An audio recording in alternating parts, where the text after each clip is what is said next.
Init kayo. Hello peoples, ang mukha ng first timer. Nang dahil sa malakas na ulan, bumalik kami sa loob ng mall para pampalipas ng oras kasi hindi din kami makasakay agad-agad. At eto, napag-isipan kong itry itong pancake na may mozzarella cheese. Matagal ko nang gusto mag-try nito kaso sabi ng anak ko dapat daw yung bagong ahon saka daw kakainin para malasahan mo talaga yung sarap at saka yung mozzarella cheese daw. Kaya ito, binilhan niya ako. Kawawa din ang nagtinda kasi parang mahina ang sales niya kasi maulan nga. Tapos weekdays pa. Buti na lang may 3 grupo na bumili din sa kanya. Bali, sa isang grupo, 3 pairs ang binili. So, okay na din. Meron din dagdag sales niya. Natawa talaga ako nito dahil pagkatapos ko nag-order, nagtingin-tingin ako doon sa kabila yung sa Watson ba. Nasa labas lang ng Watson ako nagtingin. Tapos, tinawag ako ng anak ko. Sabi niya, "Ma, i-video mo para may content ka." Buti pa ang anak ko nakaisip. Nung nag-video ako, parang halata si kuya na ayaw niya magpa-video. Kaya sinabihan ko talaga siya, hindi ko isasali ang mukha niya for his privacy.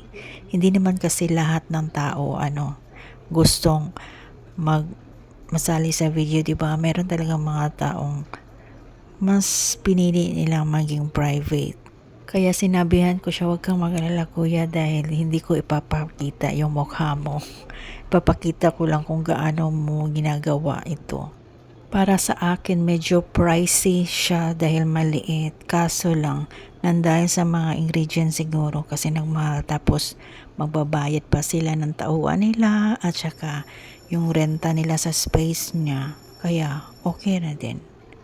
Pero kung sasabihin yung uulit ako at bibili ako, hindi na siguro. Tama na yung na-try ko lang to. Pero kung may mang libre, ay tatanggapin ko ng buong buo. Hindi ko kasi din masyadong bet kasi medyo yung flour niya ba, medyo salty siya. Tapos hindi ko talaga masyadong nalasahan ang mozzarella ay. Ano ba taste talaga ng tunay na mozzarella? Matabang kasi sa sa taste ko nung kinain ko yan. Para ka lang bubble gum, ganyan. Wala, di ko talaga masyadong, or talagang ganyan na talaga ang taste ng mozzarella cheese. Di naman kami nagpo-mozzarella cheese mahal yan. Pang mayaman kasi yan. Yung nakasanayan namin yung regular cheese lang na makikita sa mall like Mga Eden. Yung yellow ang package, anong pangalan yun? Yung yellow talaga ang favorite namin. Ang pinili ko dito ang yung may Nutella pero liit lang naman ng Nutella nilagay ni Kuya. Para lang talagang 1 teaspoon lang yun.